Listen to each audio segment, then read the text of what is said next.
instances of paranormal phenomena have been reported in this desolate place. Events that may reflect the area's tragic past.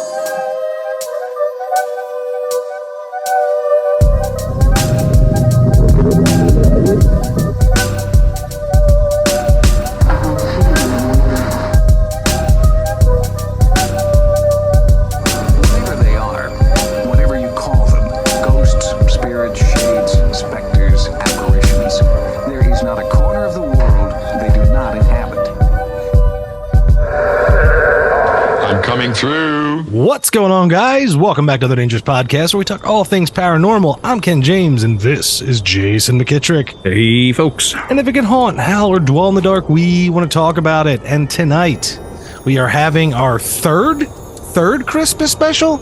Our third Christmas special, yeah. Wow. Yeah. We made it. We made it to 3.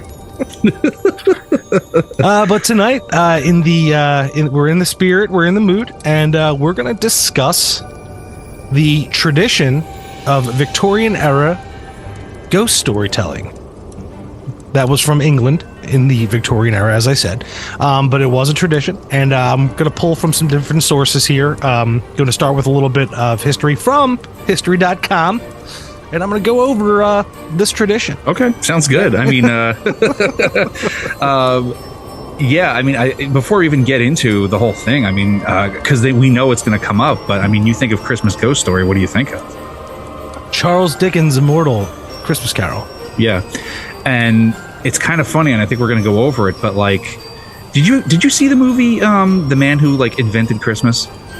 I don't know. I don't think so. You should check it out. It's about Charles Dickens, and it's mostly true, but it's about him and his writing process when he's trying to create the book.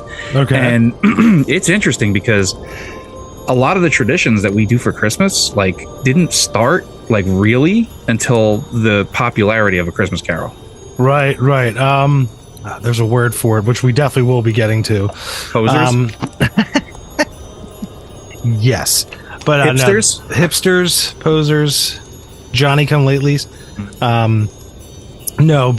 Yeah, I mean, took the world by storm, man. Especially in America, too. It reached over here, and we went wild with it, you know? Yeah, just not the ghost stories, though. Yeah, right. Yeah, just that one. Yep. Because, we'll like I said, we'll get into that. Mm-hmm. But I'll kick us off here, kicking off our 2022 Christmas extravaganza. Ooh, that's in Jingle Bells again, huh? That's becoming a... I think January 1st that'll all go away. But for now, they're here. They're here. I heard there's a rumor we're doing a Valentine's Day special this year. Sorry, I'm sorry. Me and Jay are going to gift each other little cards and flowers. And it'll be a live episode. We'll both be dressed as Cupid. Right, exactly. And we'll just talk about Hallmark the whole time and how they invented the holiday and everything like that. Sure. I'm into it. Yeah. Anyway, back to Christmas. Right. Sorry. Cut this. All right, guys. So, towards the end of the year, as fireplaces are lit and hot cocoa is made, Americans have made it a tradition to revisit their favorite classic holiday books, movies, and songs. And though ghost stories may seem out of place in present-day America holiday celebrations, they were once a Christmas staple, reaching the peak of popularity in Victorian England. Mm-hmm. A dark, spooky time of year. Like most long-standing cultural customs, the precise origin of telling ghost stories at the end of the year is unknown, largely because it began as an oral tradition, without written records. But, according to Sarah Cleto, a folklorist specializing in British literature and the co-founder of the Carter House School of Folklore and the Fantastic, the season around winter solstice has been one of transition and change. For a very, very, very long time, the season has provoked oral stories about spooky things in many different countries and cultures all over the world, she says. Furthermore, spooky storytelling gave people something to do during the long, dark evenings before electricity. The long midsummer nights meant folks had to stop working early, and they spent their leisure hours huddled close to the fire, says Tara Moore, an assistant professor of English at Elizabethtown College, author of Victorian Christmas in Print, and editor of the Valancourt Book of Victorian Christmas Ghost Series. She also said, plus, you didn't need to be literate to retell a local ghost story. Nice. I'll tell you what, that tradition is held true in America.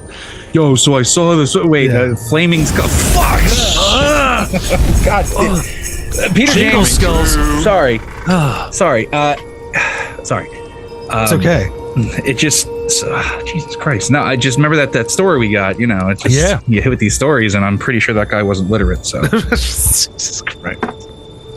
He also walked with a cane. Wait, no, that's somebody else. No. Not this time. Not this time. All right, but the effects of the industrialization revolution. All right, it was in Victorian England that telling supernatural tales at the end of the year, specifically during the Christmas season, went from an oral tradition to a timely trend. This was in part due to the development of the steam-powered printing press during the Industrial Revolution that made the written word more widely available. This gave Victorians the opportunity to commercialize and commodify existing oral ghost stories, turning them into a version that they could sell. Higher literacy rates, cheaper printing costs, and more periodicals meant that editors needed to fill pages, Moore says. Around Christmas time, they figured they could convert the old storytelling tradition into a printed version. People who moved out of their towns and villages and into larger cities still wanted access to the supernatural sagas they heard around the fireplace growing up. Do you think during that time, do you think that like the people who are used to like the oral tradition were looking at people with the printed version, like the way that we look at kids with fucking cell phones now? They're like, right. Back in my day, we used to tell ghost stories orally, not reading out of these. What are these books? Yeah, what is this stupid book shit? Look, we're at a party. Everyone's just looking at their books. Yeah. Nobody talks anymore. Lift your head up, you book jagoff. Exactly. Printed paper jagoff. Yeah, exactly. This is Christmas time, goddammit. Right. You're supposed to be by the fire with no lights. Yeah, what are you reading these books for? These pansy-ass books. Yeah. Meanwhile, the kid probably got his hand caught in one of those newfangled machines, and he's just doing his best to, forget about it. Pasty, pale motherfucker. I mean, this is England. I mean, it goes without saying. Sure. I'm sorry. Go ahead. I cut you off. Yeah, no, it's fine. It's fine. Yeah, but she was saying that, people who moved out of their towns, they wanted to get back into those stories. Fortunately, Victorian author like Elizabeth Gaskell, Margaret Oliphant, and Arthur Conan Doyle worked through the fall to cook up these stories and have them ready to print in time for Christmas. That's cool. I like that. They're like, oh, it's crunch time. I gotta get to writing up these spooky Christmas tales. These spooky Johns. Yeah. We ourselves just had a spooky Christmas John. We sure did. Yeah. And this is another one. Mm-hmm. Industrialization not only provided tools to distribute spooky stories, uncertainty during the era also fueled interest in the genre. Interest was driven by a rise of industrialization, the rise of science, and the looming fall of Victorian Britain as a superpower. All of these things were in people's minds and made the world seem like a little bit darker and a little bit scarier, which makes a lot of sense, Sure. Everything was more uncertain. Mm-hmm. That'll always, get people stirring the old horror pot. Mm-hmm. So, telling horror-filled holiday tales continued to be a family affair in England, even when they were read rather than recited. We know from illustrations and diaries that whole families read these periodicals together. The popularity of Victorian Christmas ghost stories also transcended into socioeconomic status, according to Moore. That's a $5 word. There it is. Yeah, I nailed it first try. Nice. Sick, bro. Probably won't ever happen again. I give you the S stamp of approval. Yes. Get that tattooed on my chest. They were available to read everywhere from cheap publications to expensive Christmas annuals that middle-class ladies would show off on their coffee tables. Ooh. Wendigo riff. Nice. Their broad audience was reflected in the stories themselves, which sometimes centered around working-class characters and other times took place in haunted manor houses. These upper-class settings were intended to invite readers from all classes into an idolized upper-crust Christmas, the type today's fans of Downton Abbey still enjoy as entertainment. Ew. Yeah, weak. Now, here comes the Charles Dickens effect, right? Oh, yeah. So, the Dickens out of people. Nobody gets me. I've already watched it 4 times this holiday. Oh, like 6. Yeah. It's going on right after this, too. Yeah, it's absolutely. Charles Dickens' 1843 novella, A Christmas Carol, has forever linked the British author with the holiday season. but his contributions to Christmas in Victorian England, including the tradition of telling and reading ghost stories, extended far beyond Jacob Marley's visit to Scrooge. In fact, Cleto says that Dickens played a huge part in popularizing the genre in England. He wrote a bunch of different Christmas novellas, several of which involve ghosts specifically, she says. And then he stated he started editing more and more Christmas ghost stories from other people and working those into magazines he was already editing. And that just caught on like wildfire. So he was Spooky Christmas Boy from then on. Oh yeah, Spooky Christmas Boy. That was Dickens. Yeah. He was in there. He had, I wonder what he dressed like, in those days when he was like editing the spookiness into these I think he went high class. He probably had a very like satiny kind of like smoking jacket. Yeah. And was always like, just always working at his desk. You know what I mean? And like, I imagine some kind of nightcap too. I don't know why. I'm sure there was. And then, one of the people that he's got working for him is like, Mr. Scrooge, we were wondering if we could have off tomorrow. And he's like, my name is Dickens, and he's like, well, I mean, Mr. Dickens. And then he's like, be at work all the earlier the next day, Right. Right. And he's like a Scottish duck for some reason. Yeah, and and I would ask him, how is it possible to dive into coins like it's liquid? Wouldn't it just become a solid and you just break all your bones when you dive in? I don't know. Hey man, Scrooge powers. Duck powers. Dickens also helped shape Christmas literature in general, Moore says, by formalizing expectations about themes like forgiveness and reunion during the holiday season. You gotta love him for that. I mean, that is the staple, That's what all us spooky Christmas boys want, All right, now this comes to a closing here, and I think this is actually pretty funny. Well, it's the end of it, but sure. American Christmas traditions are more syrupy than spooky. Although countless trends made the way from England to America during the Victorian era, the telling of ghost stories during the Christmas season was not one that really caught on. A Christmas Carol was an immediate bestseller in the United States, but at the time of its publication, Dickens was arguably the most famous writer in the world and already wildly popular. Wildly. Do you think he had he was like the first guy with groupies? Oh, definitely. Like he'd be coming out, they'd be like, Mr. Dickens! They'd be like clawing at him and shit. He'd be like, no! It was either him or Ben Franklin, because he definitely had groupies too. Actually, did you ever hear about the time that Dickens came to Philadelphia? I read a little bit about it. He came to see two things. He wanted to see, the Liberty Bell and Eastern State Penitentiary. It was, and he, in the country, wanted to see Niagara Falls and Eastern State Penitentiary. That's what it was. I'm sorry. Yeah. That's what it was. No. You're good. That makes it even better. Yeah, right. Exactly. Eastern State. Yep. So, someone named Ken James needs to write a Christmas story involving Eastern State Penitentiary. But he's already working it. Where was I? Wildly popular. Yes, wildly popular. They're tearing his clothes off. Yeah. Okay, so the novella's success in the U.S. likely had more to do with Dickens' existing massive fan base than it did America's interest in incorporating the supernatural into Christmas. American Christmas scenes and stories tended to be more syrupy sweet. Ugh. Yeah. There were a few American writers of the period trying to put Victorian-style Christmas ghost stories in American culture, God bless them, including Nathaniel Hawthorne and Henry James, one of the James boys. Of course it'd be him. Washington Irving made a similar and earlier attempt, slipping the supernatural into Christmas-themed short stories published in 1819 and 1820.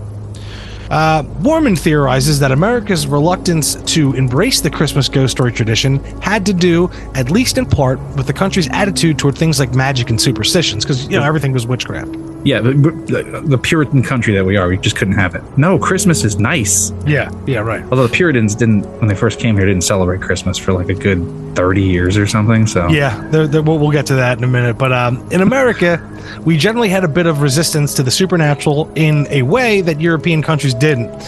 When you came to America, you came for a fresh start. You came with a spectacular mindset and the idea that you were leaving the past behind. And some of these spooky superstitions were thought of as being part of the past. Another reason telling spooky stories never took off as a Christmas tradition in the United States was because it became more firmly established as a Halloween tradition thanks to Irish and Scottish immigrants. And the alcohol. Yeah, right.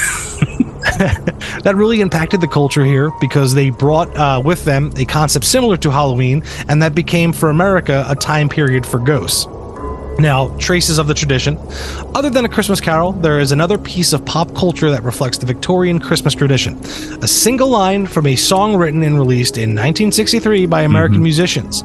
First recorded by our boy Andy Williams, the song "It's the Most Wonderful Time of the Year" lists scary ghost stories as one of the highlights of the holiday season.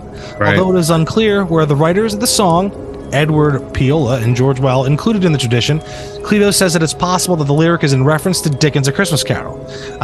It's only the one text, she notes, but it's such a big deal here in the US and in the UK that it's pretty much all the Americans know about ghost stories in its isolation.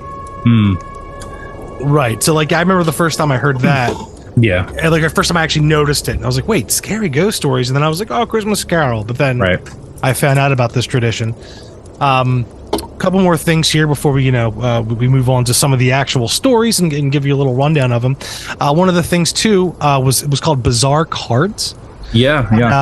And this old tradition offers context to some of the bizarre cards of Victorian Christmas cards. Among the dark, outlandish designs included macabre images like a murderous frog stabbing and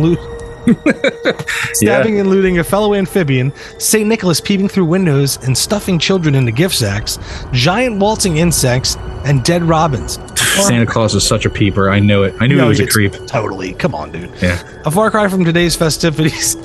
I'll give you an extra present if you get pair your mom's underwear for me. It's like, what? No, Santa, that's wrong. You want it or not? Okay. He's like, wrong, but so right. He's like, no, not a clean pair. Not a clean pair. In the hamper. Ugh. Victorians wanted their cards to serve as shocking conversation starters, and some of the morbidly outlandish designs were influenced by folklore customs. For instance, in English myths, robins and wrens were considered sacred pieces. According to John Grossman, the author of Christmas Curiosities, Old Dark and Forgotten Christmases, images of dead birds might have been used to elicit Victorian sympathy and may reference common stories of poor children freezing to death at Christmas. Scrape them off, Claire. Yep. The legend of Santa Claus was much more sinister during the Victorian era as well. An English legend had him paired up with a devil in a good cop and bad cop duo to figure out which children had been naughty and which had been nice, and how their fates should be carried out. The devil, sometimes guised as Krampus, however you want to say it, kidnapped and beat disobedient children, while Santa was often depicted in Christmas cards slinking around and spying children through their windows. Slinking around. That made it so much worse. He's like, yeah, total fucking creep. Like Bill Snickle. Yeah, what that prick. Yeah. All right, the last thing here is Christmas's supernatural roots. It's just glossing over what I already went over, but I liked this description of it a little bit more. It's a little more in depth. But so where exactly did these supernatural elements come from? Historically, December 25th actually has had a closer link to pre-Christmas festivals that honor the winter solstice than with Christianity, because Christ was born in like July or something. Nobody knows. Yeah, right. Mistletoe. Right, exactly. Mistletoe, holly berries, wreaths, and Yule logs, for instance, are all pagan symbols. The Puritan leaders even tried to abolish Christmas at one point because there was no biblical basis for the celebrating that day. Celebrations like Yuletide symbology celebrate death of light and the longest night of the year. For these reasons, the date was considered to be the most haunted, as the veil between the realms of the living and dead was a gossamer sheer. Now, that's awesome, and we were just talking about that on the last episode, right? Mm-hmm. Yeah, you do get that feeling. There's that. Yeah, it's palpable. Yeah, well, I think it's because it has to do with well, first of all, we're recording on the solstice today. Yes, we are. We do coincidences like this happen with us all the time, man. Yeah. No, it's totally a thing that's been spoken about, the fact that it's the longest night of the year. Right. And just putting those facts on the table, take away any traditions of holidays or anything, you get those ideas, and it's like, well, that's just spooky as it is. Like right now, we're on our side of the planet, we're the farthest from the sun right now. Like that's just that's a spooky concept. It is. Yeah, you're right. And then just thinking about, the winter to come and all the, the symbols of death that are just around you. The color drains out of everything. It's kind of a natural idea. I think we said it on our last Christmas special. It's like, it's like an inherent, the older, ancestral version of our brain still has that, like, I'm about to be put to the test of survival. And all the animals in the dark and all this stuff that's going to come to try to get me. Yeah. Starvation and, no water and all this kind of spooky skinwalkers. stuff. Skinwalkers. Yeah. No, you're right. You're right. Wendigo Riff. All right. Perhaps it's also because without the luxury of modern medicine and healthcare, the chilly breath of death always felt a bit close. Yeah, here we are. Felt a bit close during the winter, a season particularly fraught with illness. Conditions were ripe for imagination to run wild with what might await beyond the grave. In fact, in Shakespeare's 1611 play, The Winter's Tale, Mamilius proclaims, "A sad tale's best for winter. I have one of spirits and goblins." Later, thanks to traditions adopted by Irish and Scottish immigrants, here we go again, Halloween was embraced by the United States to be the designated official spooky season while Christmas was purified. But perhaps this year, after wrapping presents, snacking on holiday cookies, and sipping on mulled wine, you might consider inviting loved ones to gather around the fire to share ghost stories or summon specters for a Christmas Eve seance, in the spirit of tradition. I like that sentiment because it's like, I think specifically Halloween and Christmas, they kind of become like the positive and negative of each other almost, because it's like they're so close together that you kind of, and Thanksgiving has just been stamped under the feet of both of them. Here's your fucking turkey, Yeah, seriously. You'll get another one on Christmas, you motherfucker. Yeah, exactly. Yeah. So I think when you have for instance, you have, Halloween is, considered this dark holiday, but it also has its light, cheery side, right? You have like the jolly side of Halloween, which exists. So Christmas, when it's viewed as this bright festival of lights and all this cheer, and of course, well, what's the other side? So then, what's that saying? The brighter the picture, the darker the negative. So if you have Christmas and it's this big, bright thing, then there's the dark side of Christmas, and it's like, I mean, you don't even have to go supernatural for that. You'd be like, people, it's like the highest rate of suicide, during the year. Like it has that inherently in there. It's like when you see everyone celebrating. Maybe I know it's not just me that thinks it. It's like, well, here's everyone celebrating. How about everyone else who's not celebrating? And it's like, you know what I mean? So it's just a natural kind of like, next step that comes through. Yeah. There's the ups and downs, man. It is that you said it best. Strikes and gutters. Yeah, right.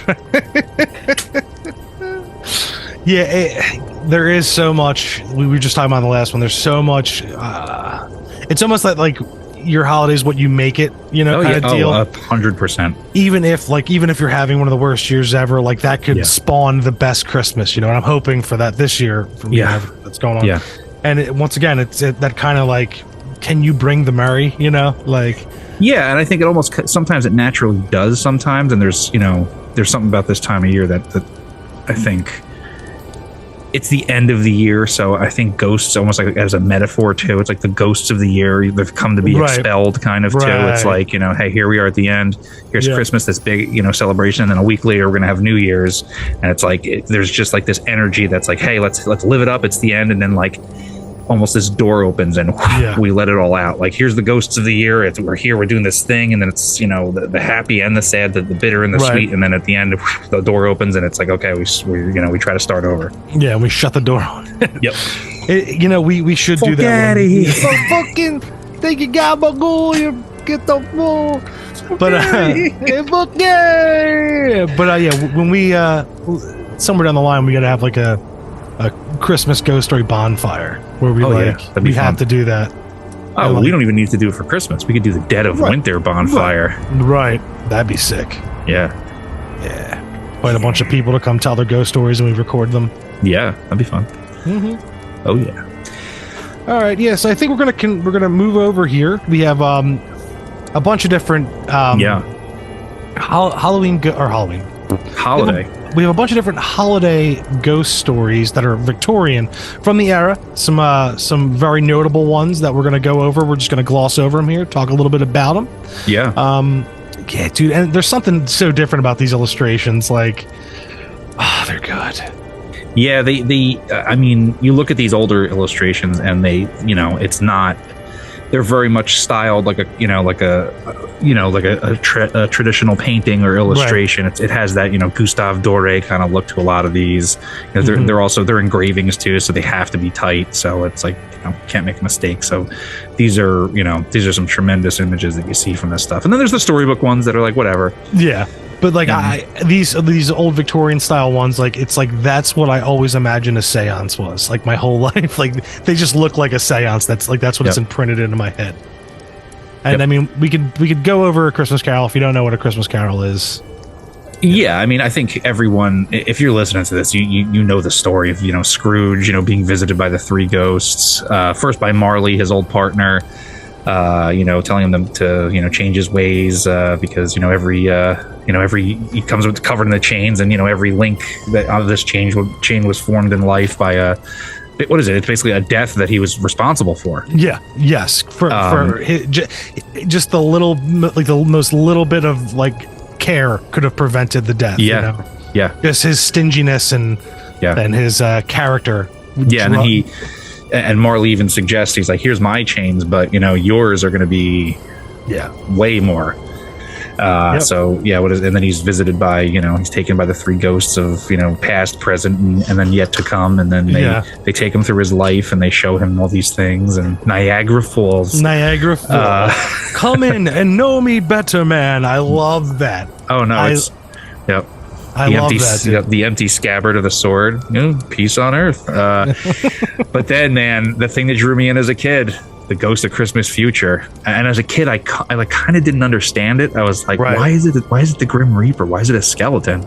Yeah. And it's just like, well, the end, everybody dies. Right. So that's the future for everybody. But where does the Ghost of Christmas Future show for you? Yeah. And that's always the mystery, and that's always the thing. And it's like, it's obviously it's a brilliant story, and it's going to be continuing to be told for generations, because long after we're gone. Oh yeah, it just hits all these points where like trying to help, which is crazy because it's someone that really doesn't really need to be helped, right? Or should or deserve to be helped, and he just it gives him a chance to turn it around, which like the previous article said, it's like this has become like a theme for Christmas. Like around Christmas we give, like we said in the previous episode, we give people a free pass on Christmas. We try to mend wounds that happened in the year previous, or maybe several years prior. But there's the theme of redemption is definitely big around Christmas. Right, and it's such a masterful work that we've already did, on our first Christmas special. We were like, all right, what are our first, iterations of Christmas Carol? But they keep making them, and they're going to keep making them. And there's so many good ones. And it's like, I'm never like, I don't think I'm going to watch this one. You know what I mean? I'm like, I'll check it out. I'll see what they do. Oh, we started one last night, that new one with Will Ferrell and Spirited. It's bad. I heard it was bad. It's a Saturday Night Live movie. Well, apparently I heard it's just like a Broadway show. It's just like a stage musical. A bad one. No, really? It's bad. Yeah, well, it's all fading out. Like all they're trying to find their new footing in the cinematic world. Like all Hollywood is like trying to find their new footing, because everything they tried, like everything was going great, then they started changing it, trying it. It's all dying. Even right now, like okay, they just did the what is it, Avatar 2. And that's bombing horribly, It's just, it's crazy. It's like, guys, you got to move on to the next thing. We got to find out what the next thing is. I don't know. Hopefully, it's the new Ghostbusters. Who knows? I don't think so. Yeah, I know. But still, much as I would like it to be. Yeah, right. Yeah, it's such a great working, and that's why we have to talk about it so much when it's Christmas time, because it's just such a part of Christmas, such a part of our culture, our country's culture. These are United States. But here's one. Oh, good. I'm sorry. No, I was just going to say, like, we kind of compiled a little list here. And at first I was going to say, hey, give like a little synopsis, but like a lot of these have like turns that if you give the synopsis, it's not as scary. I would definitely look these up, because a lot of these are over a century, well worth over. Yeah. Some of these are almost 200 years old. I would seek some of these out because I read a few of these and I was like, wow, these are pretty damn good, because a lot of these go for like the bone chilling way more than A Christmas Carol. Oh yeah, and that's the thing. Some of these do have like little snippets from them, and I think we should read those parts too, just to give it on. So I'll start with this one here, the Old Nurse's Story by Elizabeth Gaskell, and it was written in 1852. So just put that in your pipe and realize what a gothic time we're looking at here. Fingerless gloves and street urchins. That's what we're talking about. Please, sir. A dirty ass chimney sweep, just like eating like a corn beef sandwich on a street, just dirty hands. Not caring. But all right, so this one, The Old Nurse's Story is a classic Gothic Victorian ghost story, replete with ancestral secrets, organ music, and seriously haunted house. Yes. So here's a little snippet from it. I turned towards the long, narrow windows, and there, sure enough, I saw a little girl. Less than my Miss Rosamond, dressed all unfit to be out of doors, such a bitter night crying, and beating against the window panes as if she wanted to be let in. Oh, she seemed to sob and wail till Miss Rosamond could bear it no longer and was flying to the door to open it, when all of a sudden, a close-up upon us, the great organ pealed out so loud and thundering, it fairly made me tremble.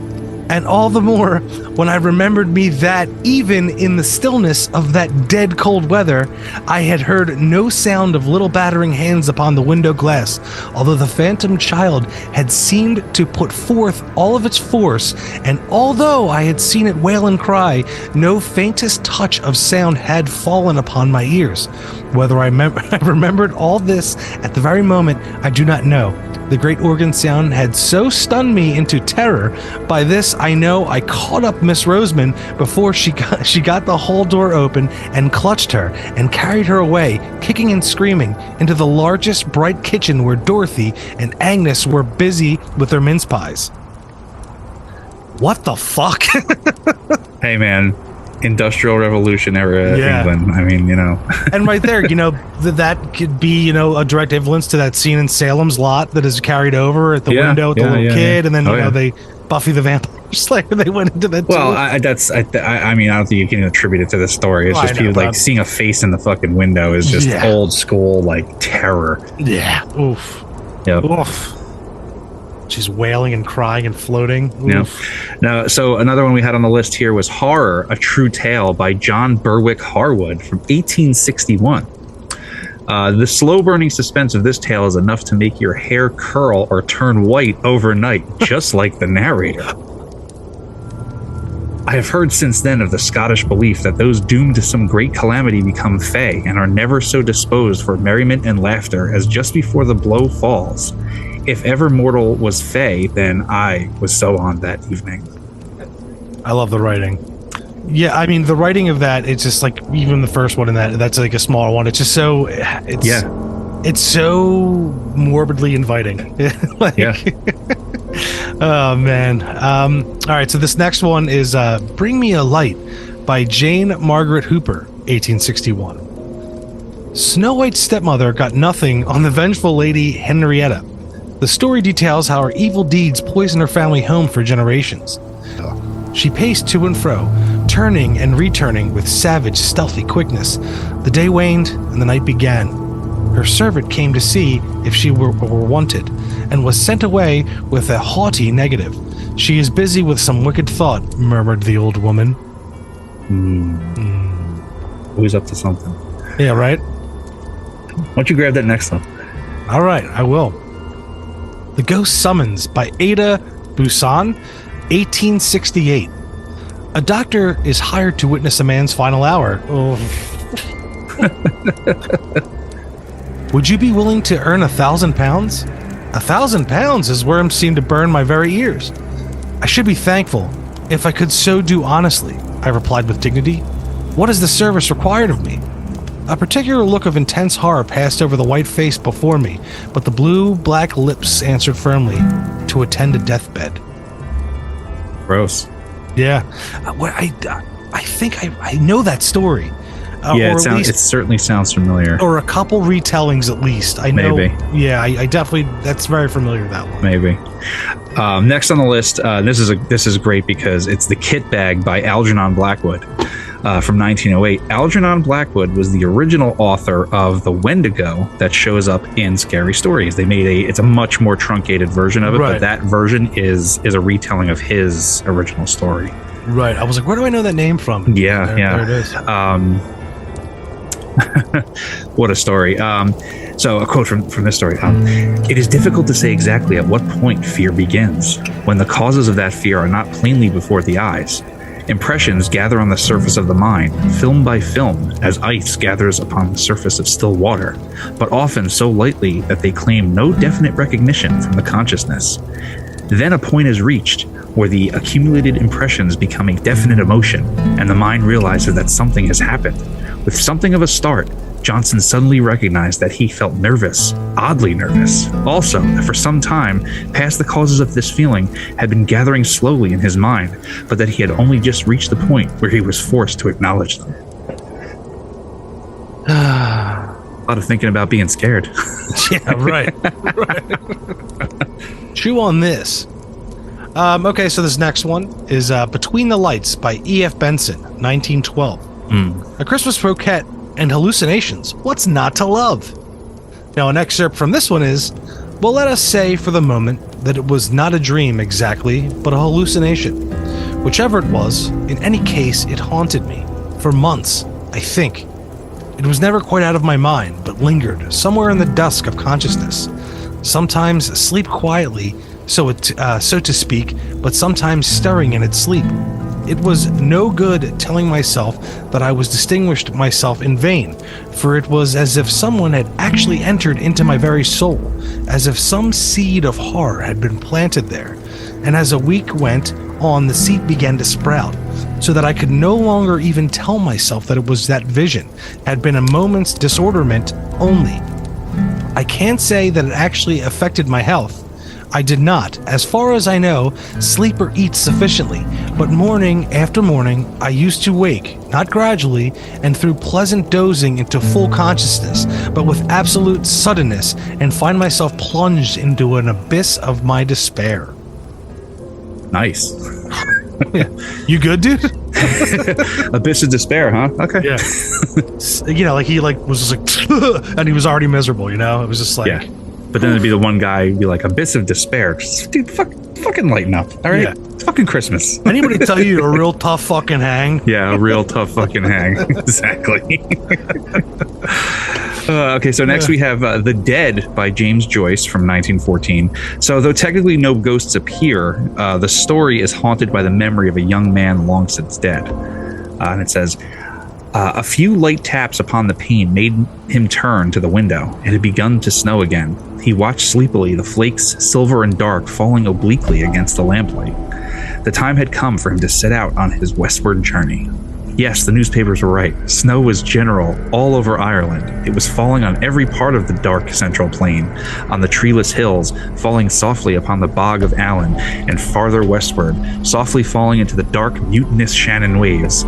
It was falling, too, upon every part of the lonely churchyard on the hill where Michael Fury lay buried. It lay thickly drifted on the crooked crosses and headstones, on the spears of the little gate, on the barren thorns. His soul swooned slowly as he heard the snow falling faintly through the universe, and faintly falling like the descent of their last end upon all the living and the dead. Oof. All right. Yeah. You good too, bro? Frosty. Yeah, right. Like, imagine how much different some of these stories would be if someone was like, hey, you want like a cup of hot chocolate? Like, yeah, you know I would. Yeah, what was I writing? Yeah, never mind. If someone's like, yo, did you see that ass over? No, I'm just kidding. It would be like the Steve Buscemi character from Big Fish. He's the poet who hasn't written anything because he's just content. Yeah, right. He's just sitting there, yeah. he's like, and he just keeps rocking in his chair. Yeah, right. No shoes on, you know. Yep. Yeah. Yep. Ah, great movie. Smee by A.M. Stop me, Schmeeg. Yep. By A.M. Burridge, 1931. A variation of hide and seek goes awry when 12 players find themselves counting their numbers as 13. I've read this one actually. A snippet from it is: have you met the Sangtons? They are cousins of mine. They live in Surrey. 5 years ago, they invited me to go and spend Christmas with them.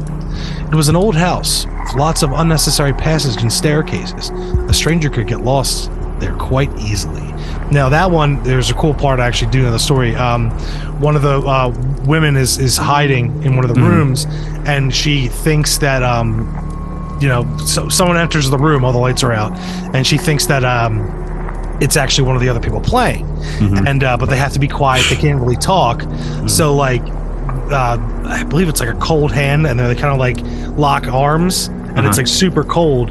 And then the game, and she's in there for a while, and then like the game's over, and the person she thought it was like comes looking for her in the room with a candle, and he's like, oh, they found so and so. It's all over, and she was like, who the fuck? Like no one was there, so it's pretty cool. It was a pretty cool one. Right. Interesting. Yeah. So the next we have one called The Tractate of Midoth by M.R. James. I don't know. Yeah. Gets kicked by a mule, eyes go cross. Falls down a well, they go back. I don't know. This one's from 1911. 1911, sir. Yeah. Widely regarded as one of the stalwarts of the Christmas ghost story form, M.R. James, absolutely. The Tractate of Midoth tells the story of two men who summon a host of ghostly and ghastly spirits and supernatural beings in a university library after discovering an ancient Hebrew text. Dude, this is a Lovecraft story. I already love it. The two men are then forced to do battle with the ghouls as they attempt to uncover the text's origins and its mythical powers in conjuring those from beyond the grave. Dude, I gotta read this. Yeah, this right. Is great.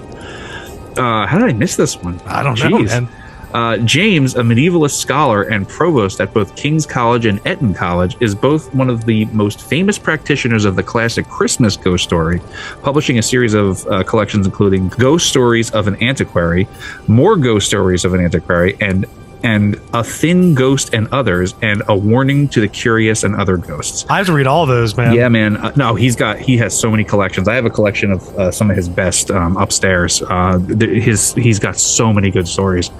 James is also known to have hosted Christmas Eve recitations of some of his most famous works, inviting his students into his home for a night of food, drink, and fright, often using these gatherings to road test new material and even create new ghost stories on the spot. He sounds like a James. One of us James, but he doesn't have a cane. Look at the picture.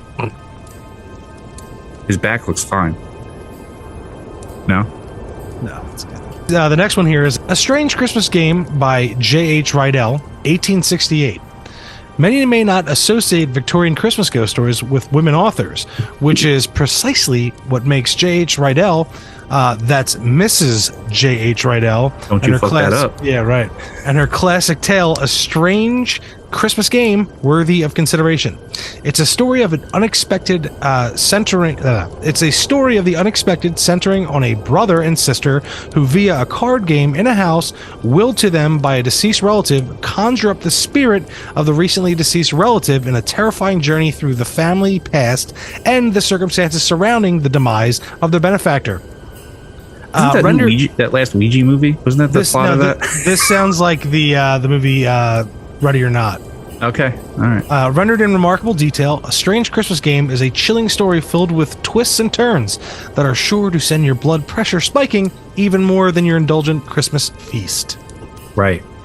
Suckling pig, Christmas goose, all that jazz. Yeah. Yeah, and that's just to name a few. I mean, there's so many out there, but I think that'll definitely wet your whistle for some Christmas ghost stories, man. Right. And that's what we're trying to accomplish here, right? It's hey, if you can, and if you're going to a gathering, start that tradition. I mean, we've been championing this for a while now.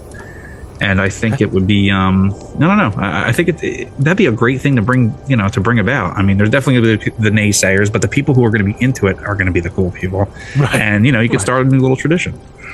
Dude, what you got to do is you got to wait for it to wind down a little bit, and people would be, after they eat, they're, lubed up a bit, Yep.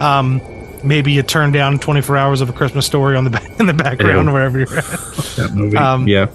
And then you kind of like, hey, maybe start off with one that actually happened to you. Like when You'll start, and then your friend might start or cousin or whatever, and then out of nowhere, the weird uncle will be like, "It was on a night just like tonight, like a garbage truck fell off the Empire State Building." Yeah. Or whatever. Well, I thought you were going to recite the whole thing. I'm not prepared. Yeah. Give me maybe next time. Yeah.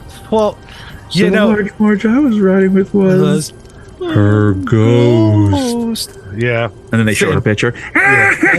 That's when I was a kid, dude.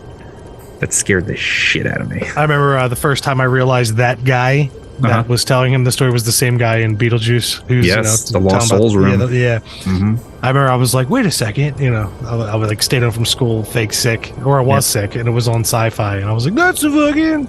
If you learn anything from this podcast, you've learned that Ken James took a lot of fake sick days. It's very true. It's very true. It scared the shit out of himself every time. Yeah. Oh, every time. Every time. It was either sightings or sci-fi. It was, I was a lunatic when I was alone.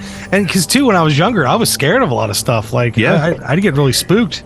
Yeah. And then like, I just got to the point where I was like, this is all I need. All of this. Yeah. I want it all. Yeah. So hopefully you're listening to this before the big day. Let's see. This should be dropping. Yes. Let's say the day before Christmas Eve. Yep. Yeah. So if you don't have the I know a lot of people have that family situation where your family members are just awful.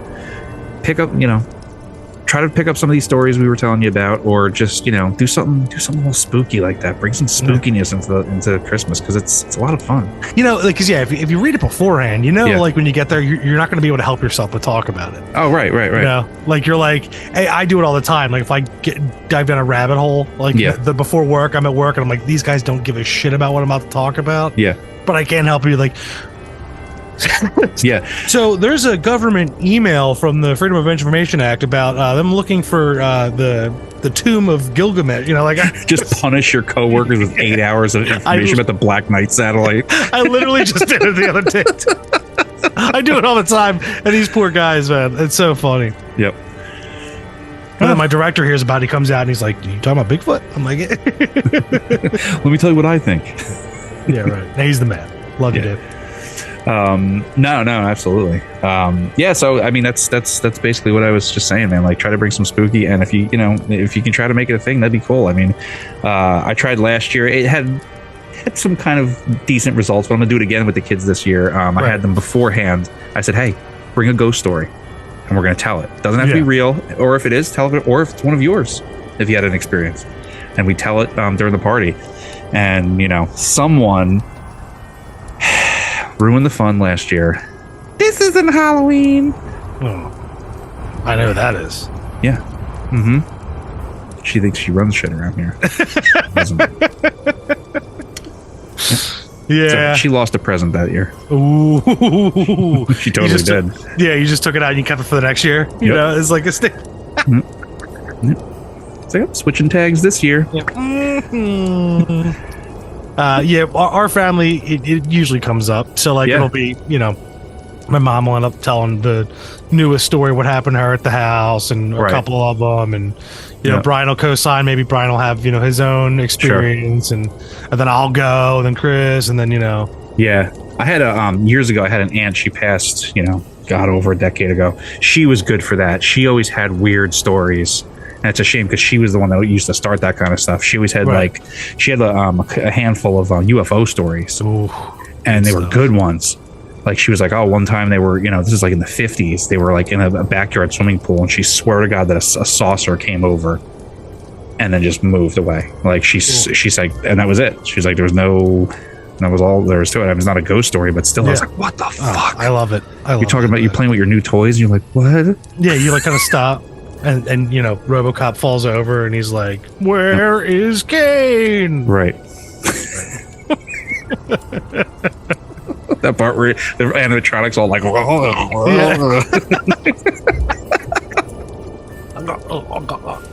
Yep, and they reprogram and send him out on the fucking streets, and the kid's like, he's fucked up, and they spray paint his face.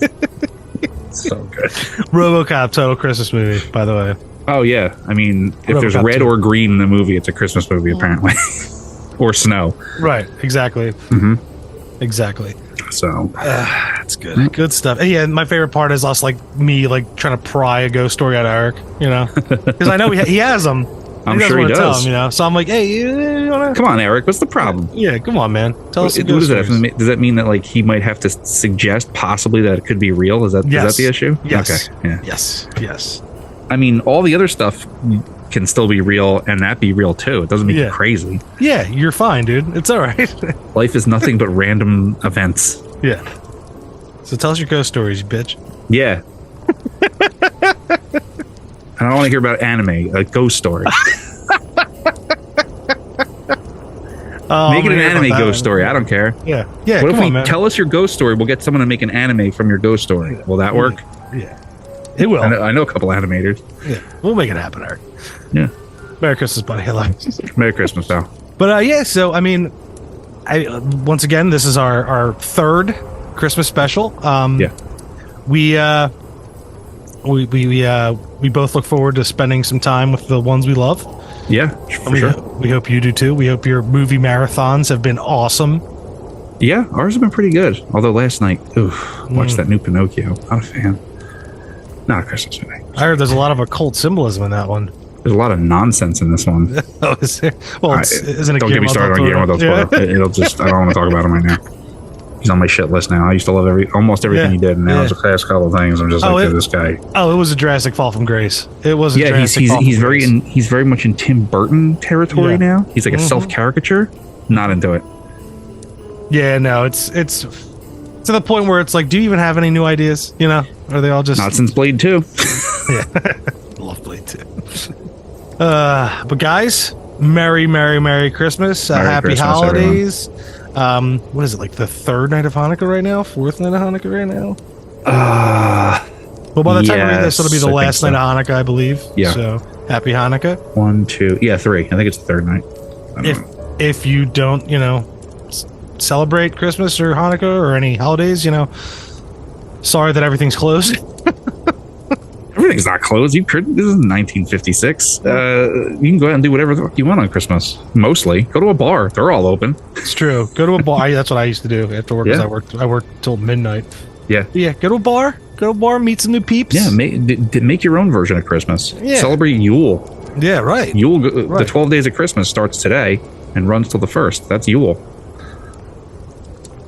So. There is no Dana. Only Yule. Sure. Right. You actually eat this? But all right, guys, from this episode of Other Dangerous Podcast, I'm Ken James. And I'm Jason McKittrick. And have a merry evening. Merry.